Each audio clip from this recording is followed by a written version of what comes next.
Hello everybody, welcome back to the channel. So in today's video, we are going to be talking about some very exciting news because we do have Gavi and Ronald Araujo returning back to the squad very soon. Now keep in mind, Araujo most likely will be returning by the end of this year, but players like Gavi alongside with Dani Olmo and Fermin Lopez will be returning. But the reason why I don't want to focus on Araujo and Gavi is because I believe that right now Barcelona is missing something different. They're missing that extra aggressive energy on the field, and players like Gavi and Araujo can bring exactly that. Now, of course, Fermin Lopez is also in the conversation, but I believe that the world and many Barcelona fans are looking forward to the arrival of Gavi after him getting injured over the past 9 months. Like this guy has been out for a total of almost a year, and now we're finally going to see him back and potentially against Sevilla. So it does say here, according to Santiago Valle, Gavi seems to have come back stronger than ever and has been working at a good pace with his teammates. If it was up to him, he would have returned to the pitch already, and he's very eager to come back. We also do have another report claiming Gavi's return is coming. There was a mini match during the training session a week ago, and he completed all minutes. Plus, the player is very keen on being available for the match against Sevilla. Fabrizio Romano also claimed Gavi is flying right now in the training sessions. He looks 100% fit. And then finally, we do have Fernando Polo, who is very close to FC Barcelona, who has claimed that Flick is considering on including Gavi in the squad that faces Sevilla, and he feels this match is ideal for his return.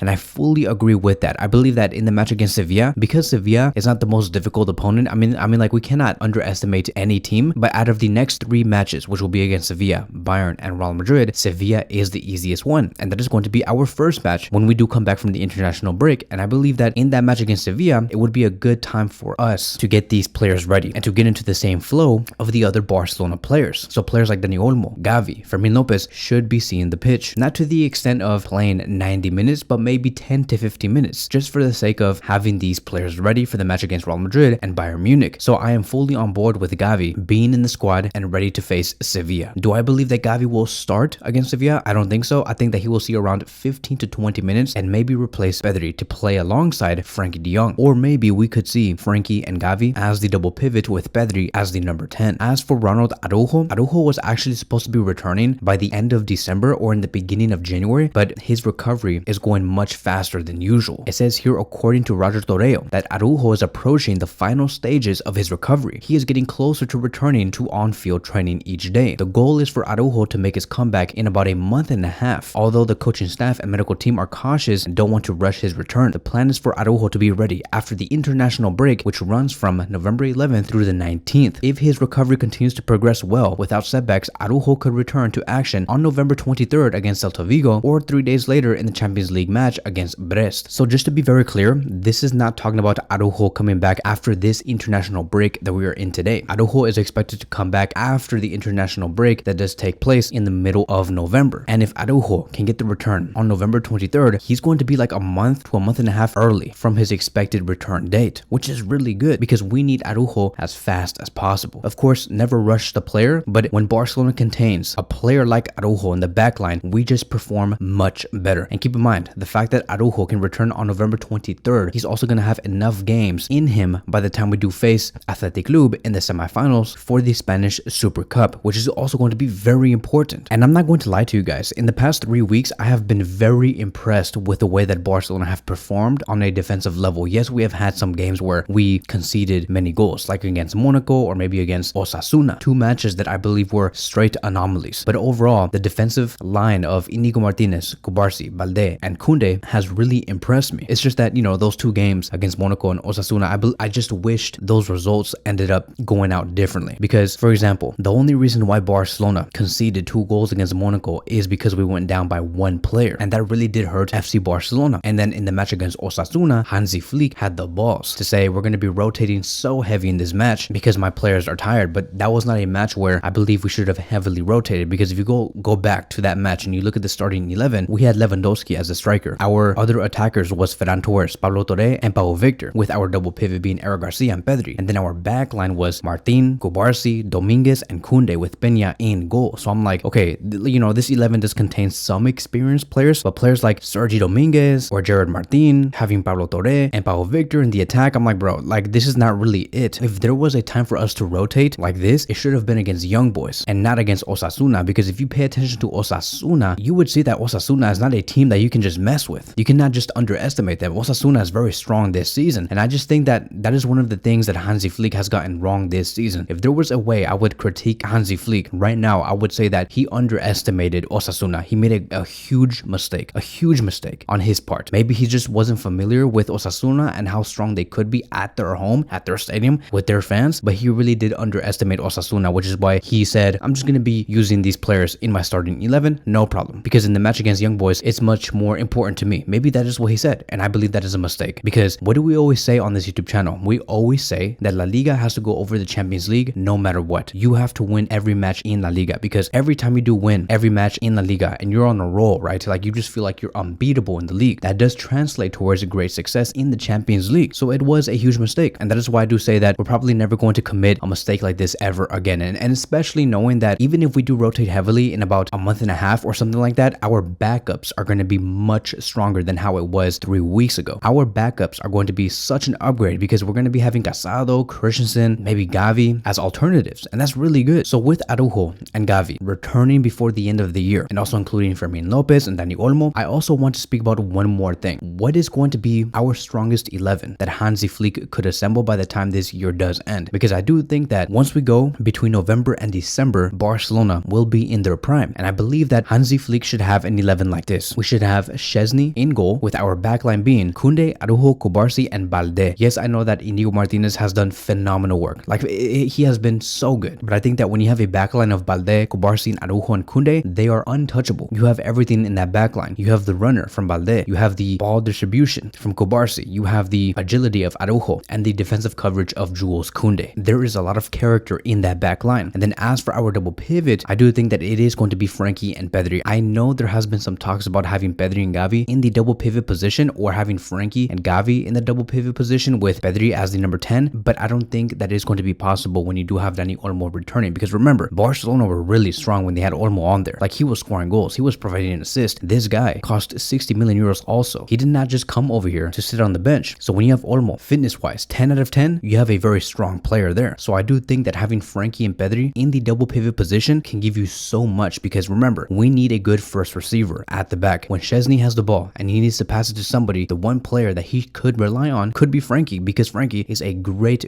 ball protector. A player like that in this system is so important. And then our attacking four is going to be Rafinha on the left, Dani Olmo as the number 10, Lamine Yamal on the right wing with Lewandowski as the striker. And then on the bench, the main rotators that I do want to see is Gavi, Christensen, and Casado. And I say that because I do think that rotating Gavi with either Pedri or Frankie or Olmo is a must. These players do need rest, because we're going to be having so many games by the time we do come back from international break. Same thing with Casado. I think that, you know, when you have players like Casado and Gavi on the bench who are horses, right? They're bulls. It's only a big plus for Barcelona. And then Christensen can come in for either Cubarsí or Araujo, depending on how they do feel fitness-wise. And so that is it. That is going to be wrapping up today's video. Thank you guys so much for watching, and I will see you guys in the next one.